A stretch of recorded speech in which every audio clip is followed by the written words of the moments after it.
Que la paix de Dieu soit avec vous et sur vous.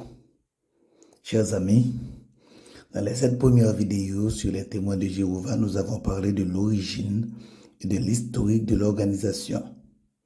Nous avons vu que cette organisation est une secte parce qu'elle a un leader charismatique, parce qu'elle considère les écrits du leader charismatique comme l'égal de la Bible et parce qu'elle a des doctrines bizarres. Nous avons parlé des divisions dans la secte. Nous avons parlé de la traduction du Monde Nouveau. Nous avons parlé de la doctrine christologique des témoins. Nous avons dit que le Christ Jésus est Dieu. Nous avons dit que le Christ est 100% Dieu et 100% homme. Qu'il est le créateur de toutes choses. Qu'il pardonne les péchés. Qu'il est adoré dans le ciel et sur la terre. Qu'il est roi des rois et seigneur des seigneurs, qu'il est omniprésent, omniscient et omnipotent, qu'il est le chemin, la vérité, la vie, la lumière du monde, et qu'il s'appelle aussi « Je suis », Ego Eimi, Yahvé. Nous avons dit que l'Esprit Saint est une personne, qu'il est Dieu et créateur de toutes choses. Nous avons dit que le nom Jéhovah ne se trouve pas dans les manuscrits originaux de la Bible, que dans les Saintes Écritures, Dieu est appelé Yahvé, Adonai, El, Elohim, Eloah, El Elyon, Yahvé Jireh, etc. Nous avons dit que Dieu ne peut être enfermé dans un nom. Nous avons parlé de l'opinion des témoins de Jéhovah sur la doctrine de la Trinité. Nous avons dit qu'il y a 3 personnes en Dieu, que ces 3 personnes sont distinctes. Le Père, c'est le Père, le Fils, c'est le Fils, le Saint-Esprit, c'est le Saint-Esprit. Nous avons dit que la personne du Père est une, celle du Fils est une, celle du Saint-Esprit est une. Mais le Père, le Fils et le Saint-Esprit ne forment qu'un seul Dieu. Un seul Dieu en 3 personnes distinctes. Nous avons dit que seul le Christ sauve par la grâce. Nous avons dit que le salut que le Christ donne est un salut éternel et que tous les élus sont en sécurité en matière de salut de leur âme. Nous avons dit que les religions et les dénominations ne sauvent pas. Le jéhovisme comme le baptisme ne sauve pas. Le Christ seul sauve. Nous avons dit que l'âme et l'esprit constituent la partie immatérielle de l'homme, que l'âme et l'esprit de l'homme sont éternels, que la mort est la séparation de la partie matérielle de l'homme de sa partie immatérielle. Nous avons dit que la transfusion sanguine n'est pas interdite dans la Bible. Nous avons dit que nous ne sommes pas sauvés par notre alimentation, mais que nous sommes sauvés par la grâce de Dieu. Aujourd'hui, nous allons vous parler de la croyance des témoins de Jéhovah concernant les 144 000, la grande foule et la Sainte Seine. Nous allons mettre cette croyance face à la Bible et nous allons vous proposer l'attitude à avoir face à la croyance des témoins de Jéhovah sur les 144 000, la grande foule et la Sainte Seine. N'oubliez pas d'aimer, chers amis, notre exposé si vous avez aimé. En le faisant, vous aidez d'autres personnes à voir cet exposé. Pour être toujours au courant de ma nouvelle publication, vous devez vous abonner à ma chaîne. Merci de le faire et bonne audition.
La doctrine des témoins de Jéhovah concernant les 144 000, la grande foule et la Sainte Seine. Chers amis, je vous prie de lire Apocalypse 7, Apocalypse 14, 1 Corinthiens 10, versets 16 à 21, 1 Corinthiens 10, verset 17.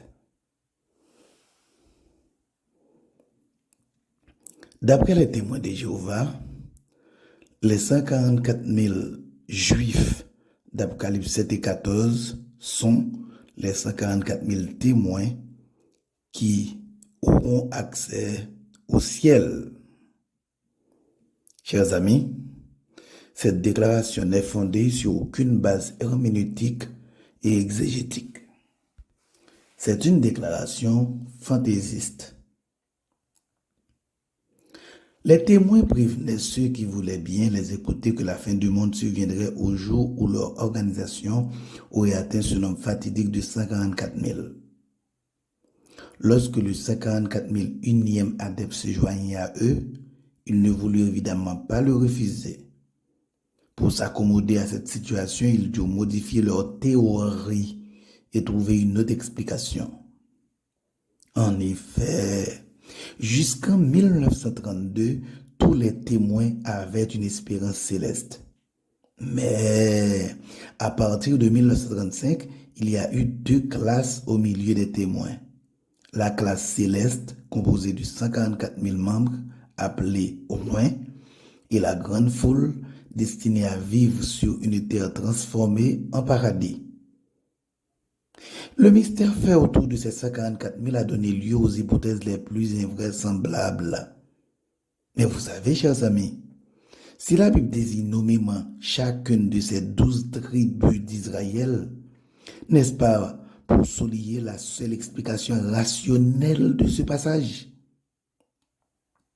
Pour qu'il n'y ait aucun doute qu'il s'agit bien d'Israël, qu'il s'agit bien du peuple juif, l'Écriture mentionne explicitement les 12 tribus d'Israël. Le fait que la Bible mentionne spécifiquement les 12 tribus est l'évidence que le terme Israël est toujours utilisé dans l'Écriture pour désigner les descendants de Jacob, lequel a reçu de Dieu le nom Israël. Galates 6, verset 16, ne déroge pas à la règle. Même Charles Hodge, théologien post-millénariste du XIXe siècle, ou Hendrickson, amillénariste du XXe siècle, prennent ce passage de façon littérale. Le grand danger est d'imposer à la Bible sa pensée théologique plutôt que de laisser l'Écriture façonner notre pensée théologique. Il est sage de se rappeler une règle d'interprétation essentielle. Quand le sens de l'Écriture est évident, ne cherchez pas un autre sens. Ainsi donc, prenez chaque mot selon sa signification première, ordinaire, littérale, à moins que les faits du contexte indiquent clairement autrement. Ces 144 000 sont sans conteste des Israélites devenus serviteurs de Dieu et marqués de son sceau. Chers amis, quand Dieu cite les chiffres, il est toujours précis. Lors de la bataille contre Madian au temps du sacrificateur Éléazar, Moïse envoya 12 000 soldats israélites au combat, 1000 par tribu, et il ne manqua pas un seul à l'appel au retour du champ de bataille. Nombre 31, versets 1 à 12. Au temps d'Élie, il y eut 7000 hommes qui n'avaient pas fléchi les genoux devant Baal. 1 Roi 19, verset 18. À la Pentecôte, la Bible parle de 3000 convertis. Acte 2, verset 41. Pendant la grande tribulation, ce sont 144 000 Israélites, 12 000 par tribu, qui seront choisis parmi les millions de Juifs présents sur la terre pour être marqués du sceau de Dieu et pour résister à l'Antichrist. Apocalypse 7, verset 1 à 8, Apocalypse 14, verset 1 et suivant. Si la plupart des Israélites ne savent pas de quelle tribu ils sont issus, Dieu, lui, le sait et ne fera pas d'erreur. Dans la liste des 12 tribus qui se trouvent en Apocalypse 7, nous ne retrouvons pas Ephraïm et Dan. Cette absence a fait couler beaucoup d'encre. La réponse que nous pouvons donner est la suivante. Premièrement, l'omission d'Ephraïm, fils cadet de Joseph, s'explique par le maintien du nom de son père. Deuxièmement, Dan est omis parce que le mot Dan signifie juger. Or, à la fin des temps, le jugement sera le monopole du Christ. Des théologiens pensent aussi que Dan et Ephraïm sont exclus de la liste d'Apocalypse 7 à cause du péché d'idolâtrie de Jéroboam. En effet, pour sauvegarder son pouvoir en empêchant au peuple d'aller adorer Yahvé à Jérusalem, Jéroboam avait érigé 2 veaux d'or dans son royaume, l'un à Dan et l'autre à Bethel, territoire d'Ephraïm, et demandait au peuple d'adorer les veaux à la place de Yahvé. Mais il semble que pendant le millénium, ces 2 tribus, Dan et Ephraïm, seront restaurées, car elles recevront toutes 2 leur part d'héritage lors du rétablissement terrestre d'Israël pendant cette période. Cette restauration de Dan et d'Ephraïm est prédite en Ézéchiel 48.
La grande foule.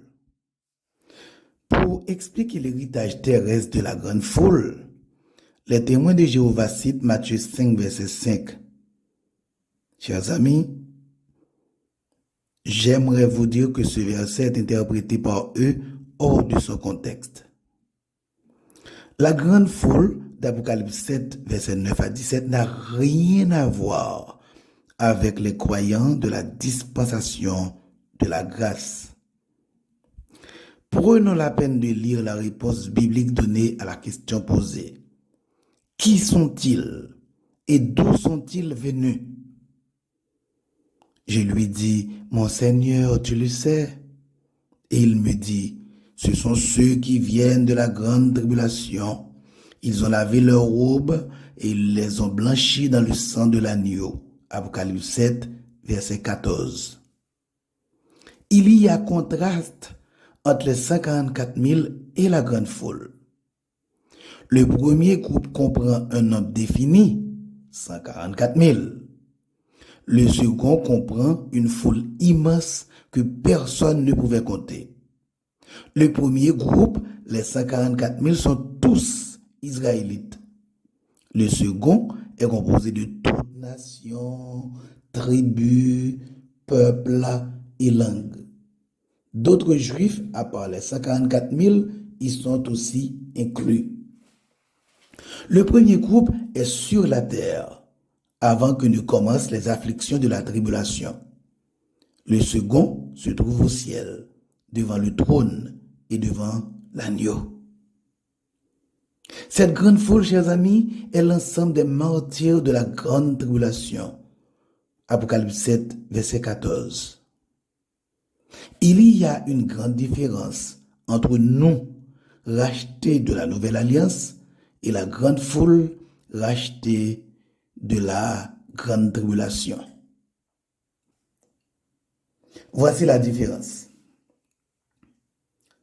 Les rachetés de la nouvelle alliance sont gardés de la tribulation. Les rachetés de la nouvelle alliance ne participeront pas à la nouvelle alliance. Selon 1 Thessaloniciens 5, verset 9, l'Église ne sera pas frappée de la colère de Dieu, d'après 1 Thessaloniciens 5, verset 9. 2 Thessaloniciens 2, verset 3 à 9. L'Antichrist ne peut venir établir son règne sur la terre tant que l'Église est sur la terre. Apocalypse 3, verset 10. L'Église est gardée de la tribulation. Alors que les rachetés de la grande tribulation sont eux-mêmes sortis de la grande tribulation. D'après Apocalypse 7, verset 14. Les rachetés de la nouvelle alliance sont assis sur les trônes, autour du trône. D'après Apocalypse 4, verset 4. Alors que les rachetés de la grande tribulation sont debout devant le trône. Apocalypse 7, verset 9. Les rachetés de la nouvelle alliance sont couronnés. D'après Apocalypse 4, verset 4. Alors que les rachetés de la grande tribulation ne sont pas couronnés. Les rachetés de la nouvelle alliance ont des harpes et des coupes dans leurs mains. Selon Apocalypse 5, verset 8. Alors que les rachetés de la grande tribulation n'ont que des palmes à la main. Apocalypse 7, verset 9. Les rachetés de la nouvelle alliance chantent un cantique nouveau, d'après Apocalypse 5, verset 9. Alors que les rachetés de la grande tribulation crient d'une voix forte, d'après Apocalypse 7, verset 10.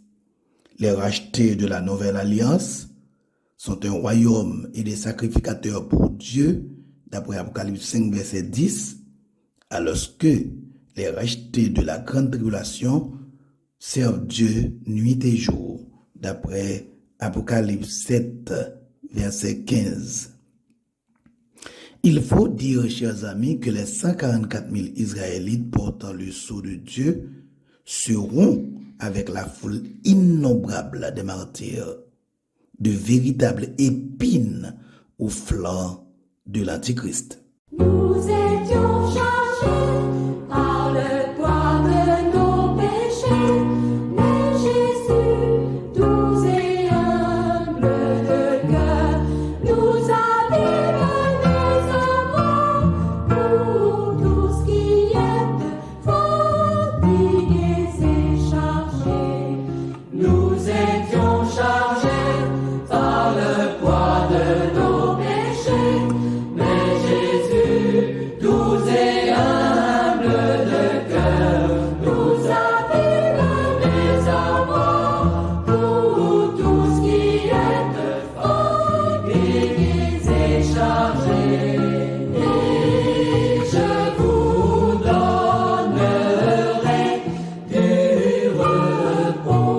Recevez mes instructions et vous trouverez pour vos âmes le repos. Et je vous donnerai du repos.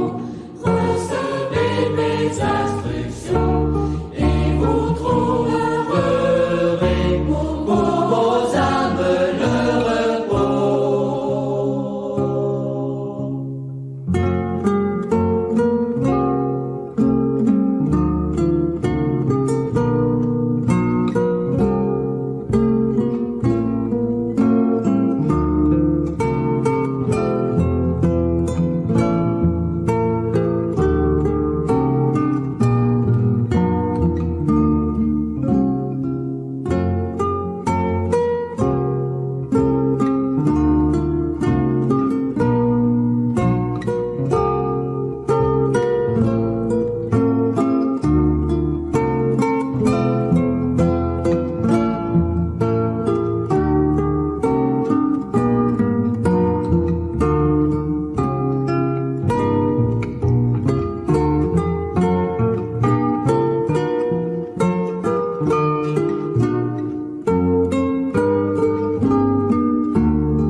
Nous étions chargés par le poids de nos péchés, mais Jésus, doux et humble de cœur, nous a dévoilés amour pour tous qui êtes fatigués et chargés. Je vous donne le repos, je vous donne le repos.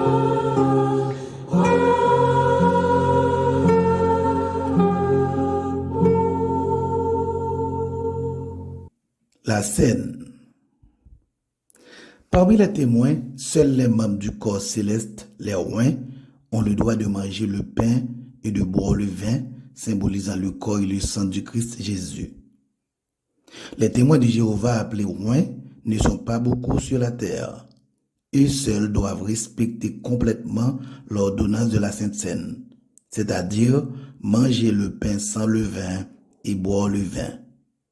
Les membres de la grande foule sont trop indignes pour le faire. Ils ne font qu'assister à la cérémonie de commémoration de la mort de Christ. Ils sont donc les spectateurs de cette cérémonie. Ils se contentent seulement de passer la coupe de main en main. Ils n'ont le droit ni de manger le pain, ni de boire le vin, symbolisant le corps et le sang du Christ. Seuls les privilégiés de Dieu, les rois, ont le droit de manger le pain et de boire le vin. Chers amis, cette doctrine est en désaccord avec la Bible. En effet, dans sa lettre aux Corinthiens, Paul invitait tous les chrétiens à partager le pain et le vin. Tous les chrétiens. Tous, dit l'apôtre, en 1 Corinthiens 10, versets 16 et 17. Et en 1 Corinthiens 11, versets 23 à 26.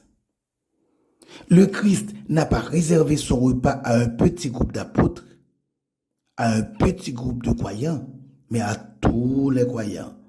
Matthieu 26, versets 26 à 28. Chers amis, appliquons la Bible. Ne faisons pas dire à la Bible les choses que nous voudrions dire. Sachez-le, en Christ, il n'y a ni discrimination, ni ségrégation. Nous sommes tous un dans le Christ Jésus. Galates 3, verset 28. Seigneur, je te rends grâce pour la vie que tu m'as donnée et j'attends ton retour. Seigneur, je te rends grâce pour la vie que tu m'as donnée et j'attends ton retour. Seigneur, je te rends grâce pour la vie que tu m'as donnée et j'attends ton retour. La terre entière s'écriera gloire, gloire à Dieu. La nature enfin sera Libéré du péché de la mort, Jésus régnera, tout sera parfait, car c'est lui qui est la vie. La terre entière s'écriera gloire, Gloire à Dieu, la nature enfin sera libéré du péché de la mort, Jésus régnera, tout sera parfait, car c'est lui qui est la vie.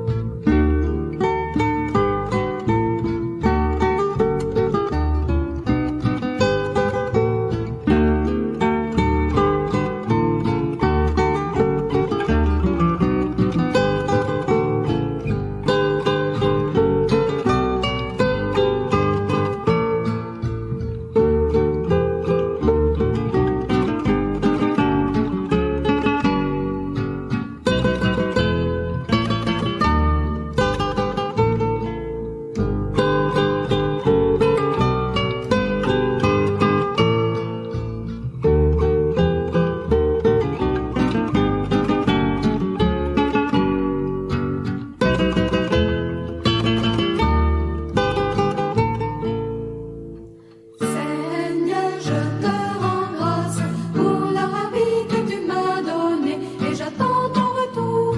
Seigneur, je te rends grâce pour la vie que tu m'as donnée et j'attends ton retour. Seigneur, je te rends grâce pour la vie que tu m'as donnée et j'attends ton retour. La terre entière s'écriera gloire, gloire à Dieu.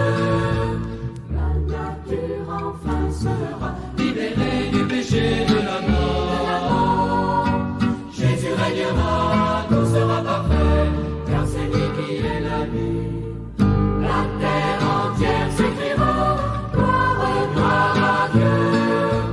La nature enfin sera Libéré du péché de la mort, Jésus régnera, tout sera parfait, car c'est lui qui est la vie. Seigneur, je te rends grâce pour la vie que tu m'as donnée et j'attends ton retour. Seigneur, je te rends grâce pour la vie que tu m'as donnée et j'attends ton retour, ton retour, ton retour.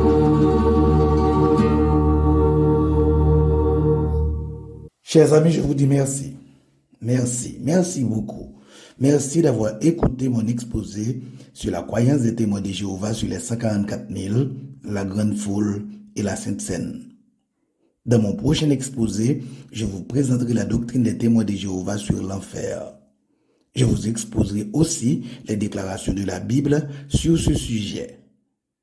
N'oubliez pas de cliquer sur aimer si vous avez aimé l'exposé.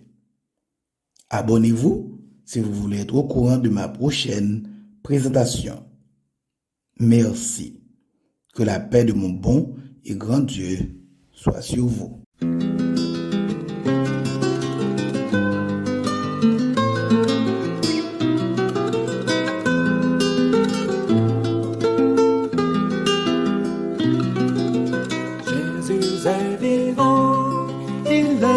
ressuscité. Alléluia, poussez des cris de joie, vous tous qui cherchez le salut. Jésus est vivant, il est ressuscité.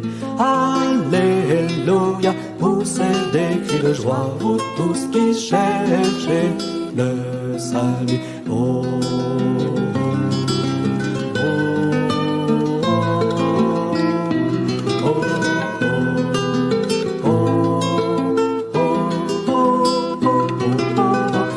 acclamons le roi, le Seigneur Jésus, il est le sauveur, il a vaincu la mort et nous a délivrés du péché. Acclamons le roi, le Seigneur Jésus, il est le sauveur, il a vaincu la mort et nous a délivrés du péché.